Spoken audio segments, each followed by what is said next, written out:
The annual Winters family dinner was in full swing at my parents' mansion, where success was measured in corner offices and company titles.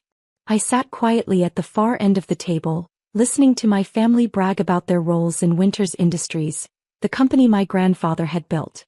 "Another record quarter," my brother James announced, straightening his CFO nameplate on his suit. Though some of us actually had to show up to the office to make it happen. The dig was aimed at me, of course. The daughter who couldn't handle corporate life and worked from home. The disappointment who'd walked away from her VP position 3 years ago. "Emily, dear," my mother's voice dripped with fake concern. "Still doing that? What do you call it? Remote consulting?" "Something like that," I replied softly, checking my phone under the table. Another message from my team. "Final paperwork ready for signing.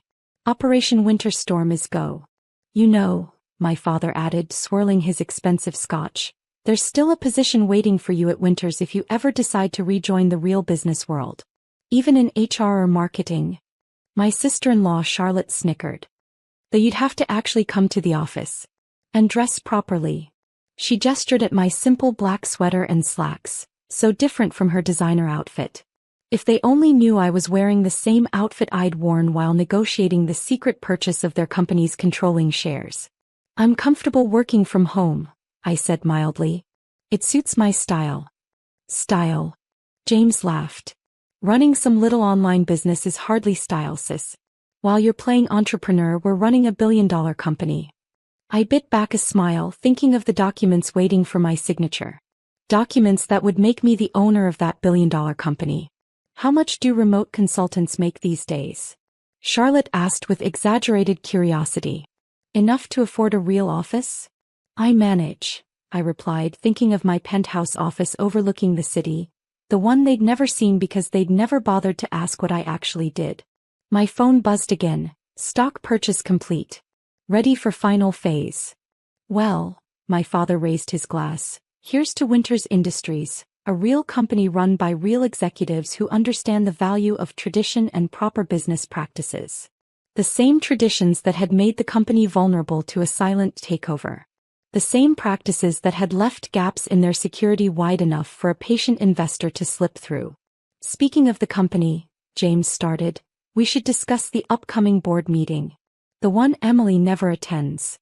Because she's not a real executive anymore," Charlotte finished with a smirk. "Just a, what did you call it?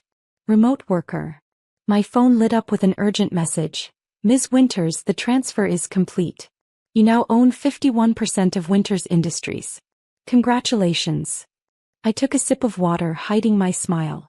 3 years of careful planning, of letting them think I'd failed in corporate life, of building my empire in secret while they mocked my choices. "Actually," I said quietly, "I think I'll attend this board meeting."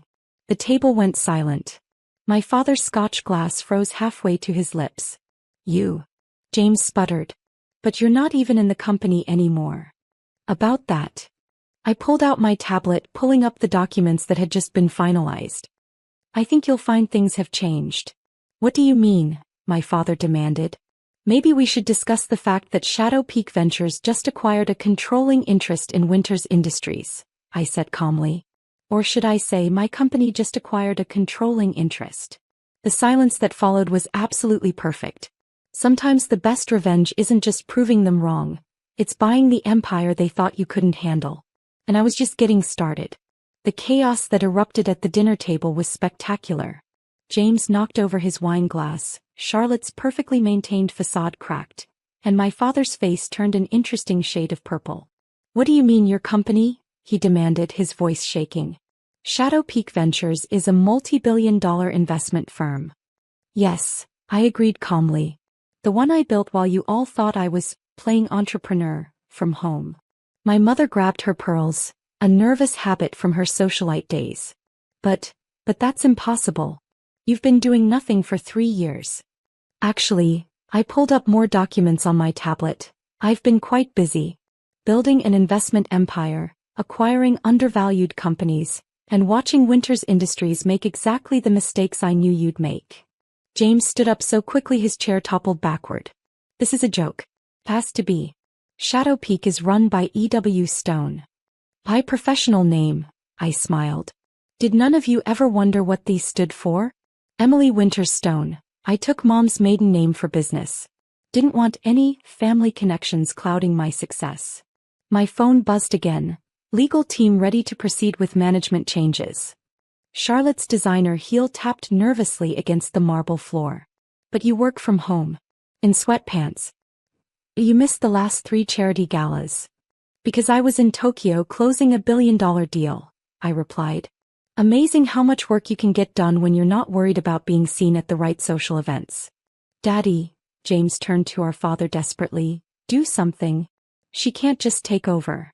My father was staring at his phone, no doubt seeing the flood of urgent messages from the board.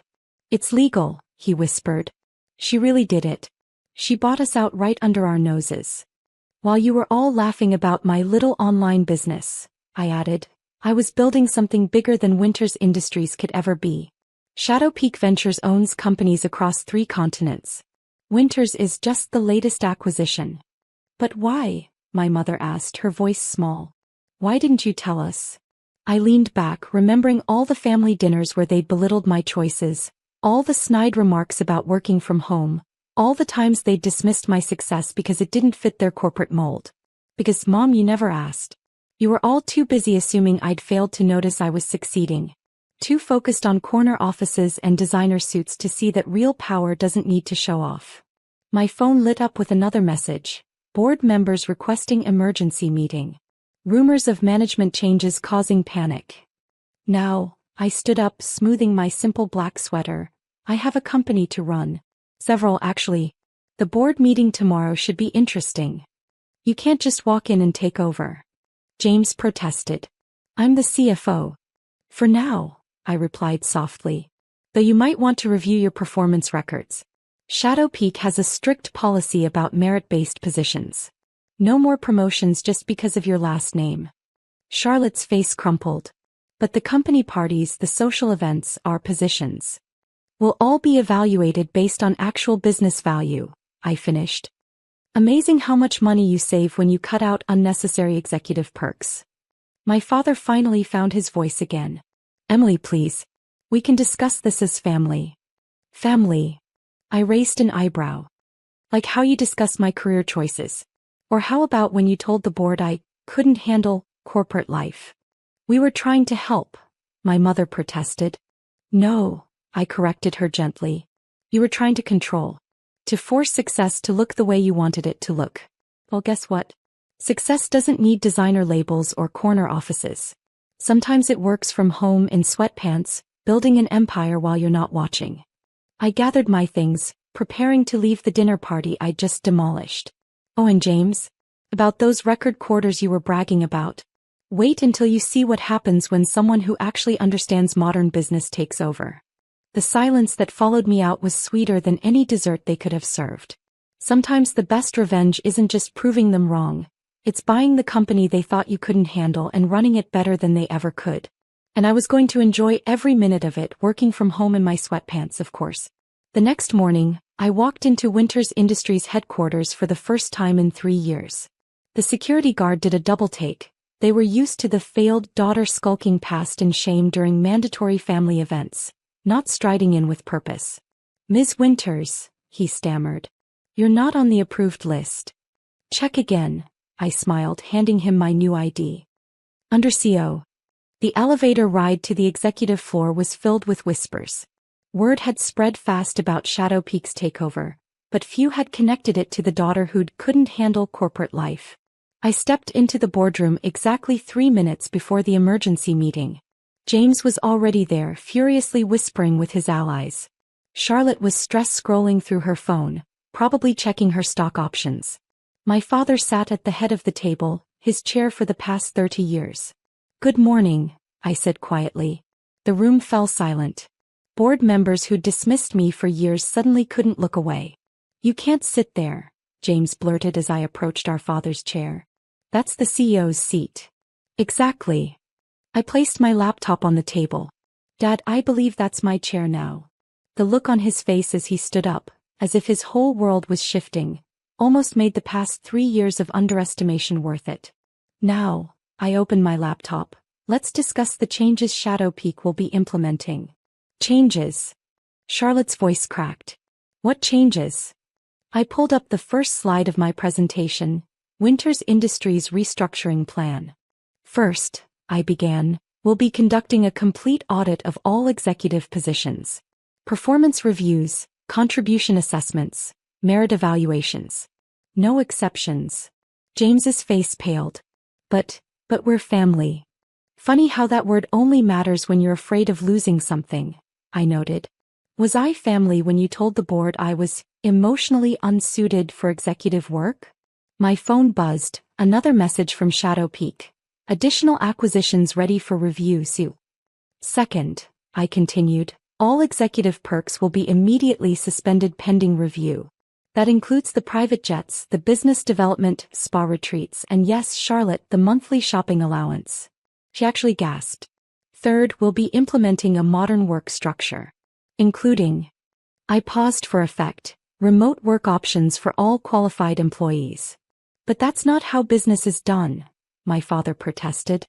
No, I corrected, that's not how you did business. While you were all clinging to outdated traditions, I built a global company without ever needing a corner office. Turns out success doesn't require a designer suit and a mahogany desk. I pulled up the next slide, Shadow Peak's portfolio. The room went quiet as the numbers appeared. That's billions, one board member whispered. All built from my home office, I confirmed. The one you all mocked.